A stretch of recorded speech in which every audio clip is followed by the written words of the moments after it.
Hey everyone, welcome to the video. So today we're going to talk about patch phrase and we're going to talk about the warp function.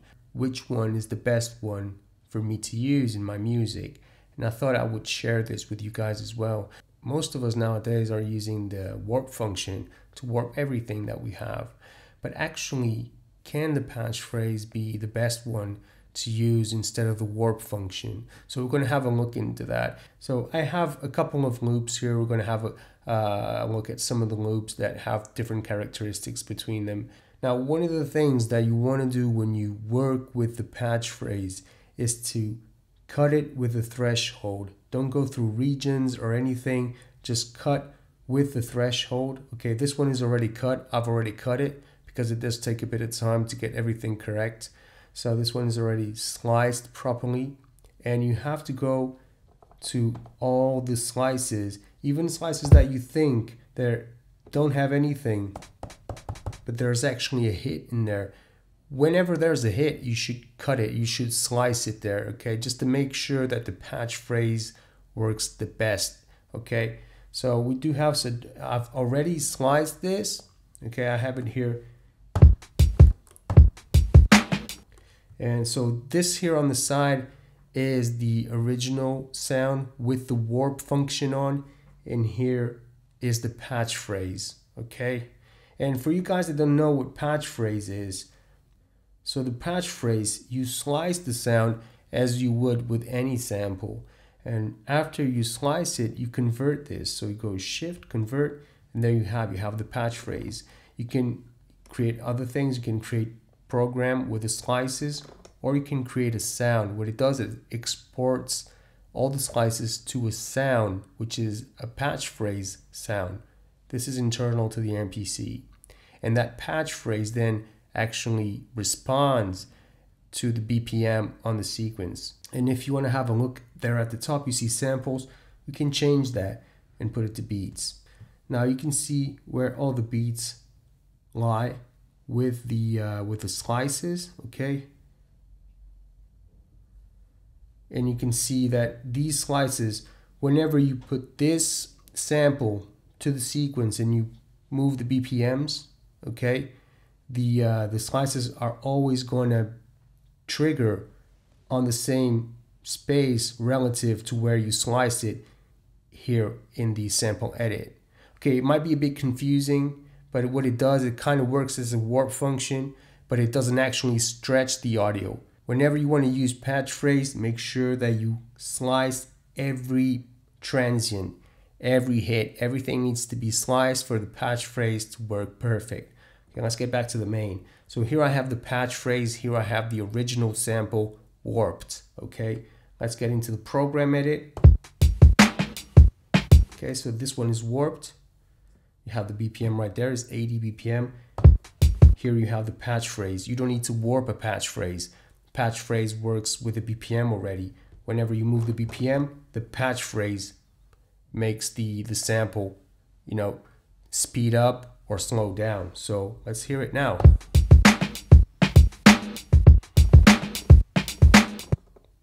And let's listen to the quality of the sample. Okay, so this one is the patch phrase.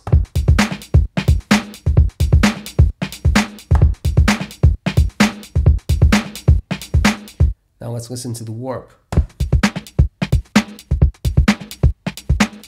You can see straight away that it has changed the quality of the audio, okay?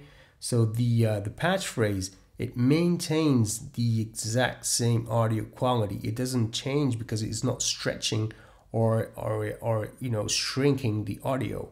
It's maintaining the same exact audio, and the warp function is actually, you know, it's moving.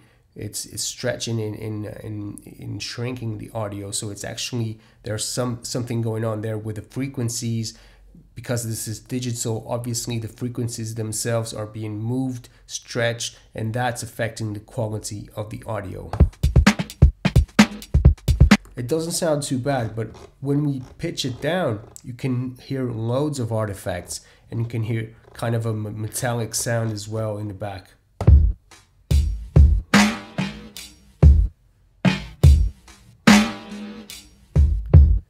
Okay, and that's one of the drawbacks when you're using the warp function. It really gives you those artifacts that you really don't like. Okay, and one of the things that the patch phrase doesn't do, it's actually, stretch the audio or anything. So it's always triggering the slices again. It triggers the slices. It doesn't stretch it. It just triggers the slices, okay? It's basically the same thing as picking up all the pads and recording them on the grid. It's almost as that, okay? It's basically that, but you don't need to record the MIDI notes in the grid because the patch phrase does it for you. It knows exactly where the slices are on the grid. Okay, let's listen to the patch phrase at a BPM of 36. All right, the original is 80 BPM.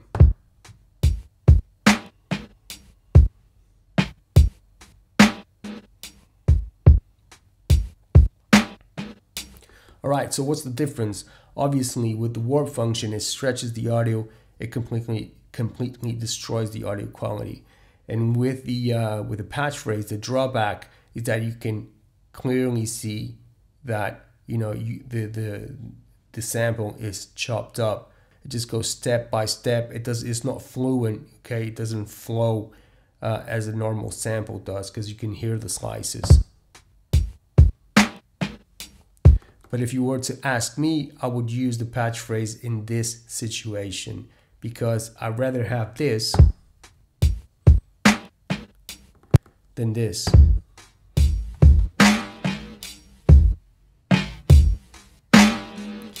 Okay, so I do prefer to use the patch phrase in this situation here. Okay, so let's head to the next sample.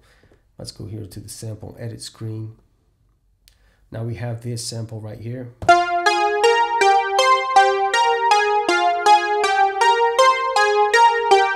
Now the thing with this sample is obviously it is continuous.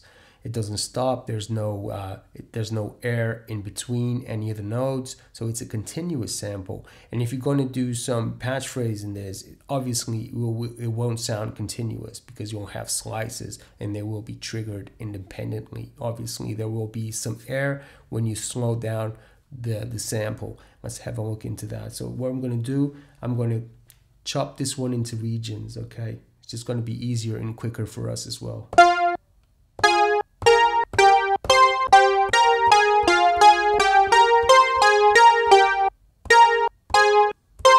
Okay, cool. So let's go and convert this. I'm going to convert it to a patch phrase. Now you do need to know the amount of bars for this. The bars for this sample are 2 bars, so let's do it. Okay, and it creates it straight away. Now I do have another sample right here, and the sample is this one. Now this one does have air in between the nodes. So this one I would always use as a patch phrase, but we're going to have a look into that as well. Okay, let's patch phrase this. So threshold.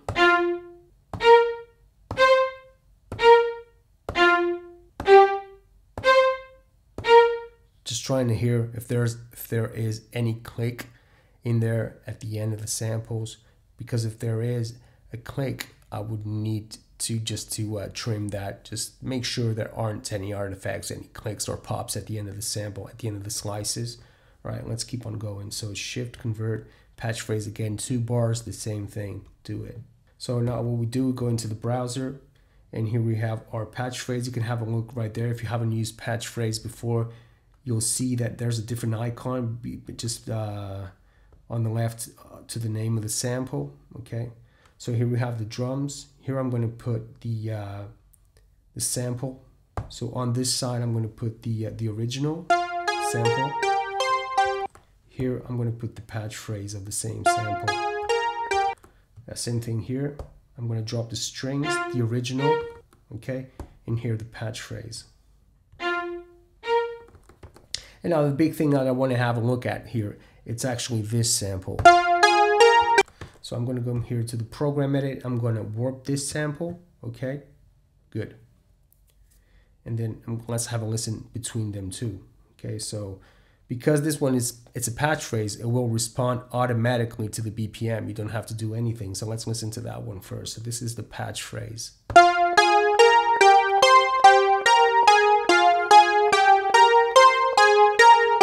Okay, you can hear that it's actually can hear those slices. There's a bit of a air in between them. Let's slow this down. Clearly a patch phrase. Let's listen to the warp function. Okay, I would definitely use this as with the warp function. Let's listen to the quality of the audio though.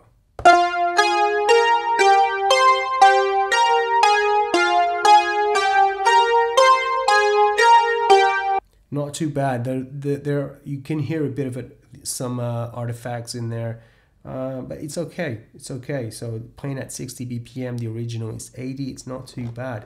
Let's slow it down and let's listen to it.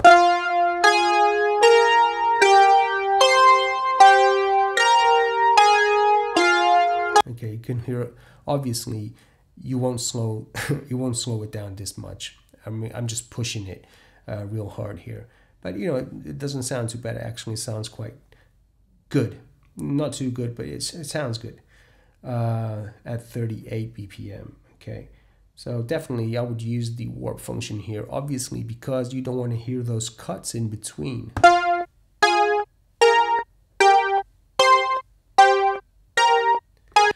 And that kind of destroys the original sound of the sample. But there's a thing that I need to tell you as well, because when you are using a patch phrase, if you warp it, it will act just the same as a warped sample. So it's going to sound exactly as that one.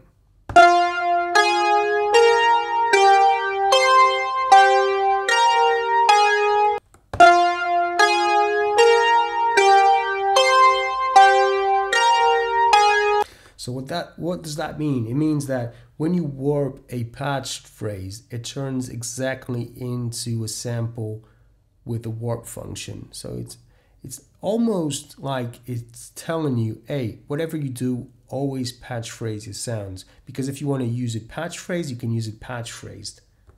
And if you just want to warp it, just go ahead and warp it. Then you have the two options right there. You have the option to use it as a patch phrase, or you have the option to use it as a warped sound. So that's it. In this case here, I would use the warped, because I don't want to hear those cuts in between. And obviously we're pushing it a lot here just to hear the quality of the sound. Okay. If you were to increase the BPM here on this sample, I would prefer to use the patch phrase, just because it retains that quality of the audio.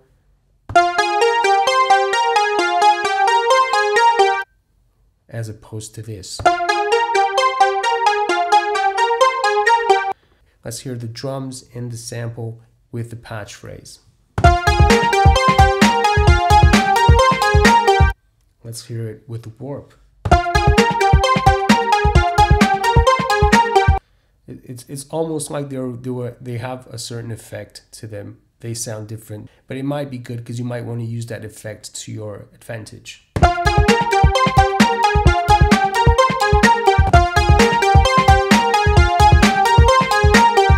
And the patch phrase sounds perfect. It doesn't sound out of rhythm or anything. It sounds within the rhythm, same as the original sample. Perfect. Now let's jump into the last sample. Okay. Now this sample right here, I need to warp this first. Program edit. Let's warp the sample.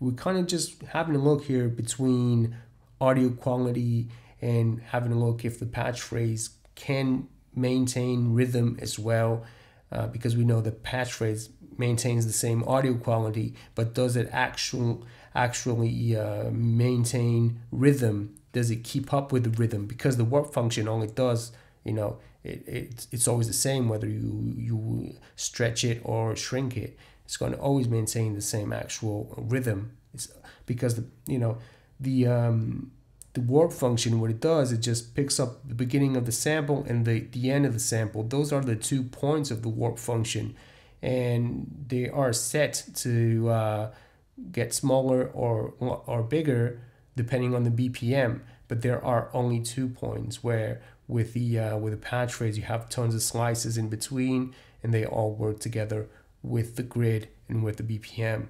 Well, as I said, it always depends on the sample that you are using. It really depends on the sample always, but in this case I think I would use the patch phrase.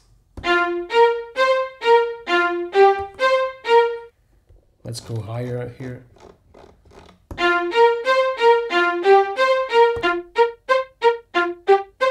And you can already see that the audio is shifting because of those algorithms of the warp function, the sample rate. There's something there that isn't working quite well, so the actual sample starts to change the quality. The texture is different. The timbre starts to get a bit different as well. Let's get higher on it. Let's see how far it goes.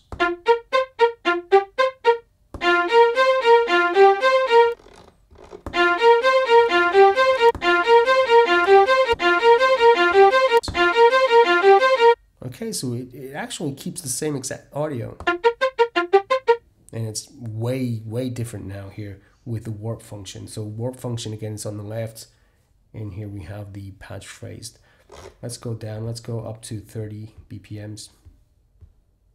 Do it. So let's listen to it now. Warp function first.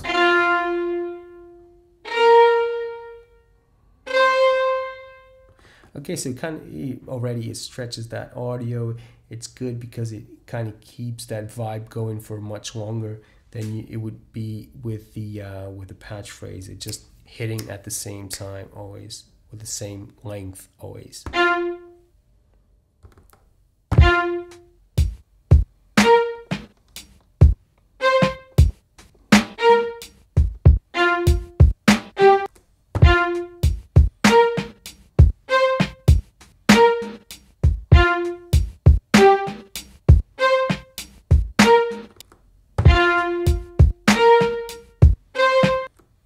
So, you know, this is it. Like, this is the video here. I just wanted to hear them both play together, see which one actually performs better. And for certain reasons, obviously we're pushing it too hard here. We're going up to 300 BPMs, down to 30 BPMs. Obviously, you're just pushing the boundaries here. It's just an informative video in a way to kind of, I think everyone wants to warp their audio, but do you really want to warp your audio? That's the question, because sometimes the better thing to do is actually to use the patch phrase. In my opinion, patch phrase still wins, even though, I mean, warp function is really good to use, but because of those artifacts, because of those algorithms, which might destroy the quality of the audio, you might not want to use that. You might want to use the patch phrase. Just to remind you guys that the patch phrase is still there. It's an old school way of warping the sound. It doesn't warp it, but it stretches the transients into position depending on the BPM. It's still a very good way of maintaining the rhythm together with the loop that you are playing with. Still a great way of using loops, and just a reminder. In any case, it's just an informative video for all you guys, and I think it's actually interesting to see which one performs better. Thank you for watching the videos. Thank you for subscribing. If you haven't done that, please go ahead and hit that subscribe button, hit the like button, and I'll see you all on the next video. Okay, guys, thank you very much.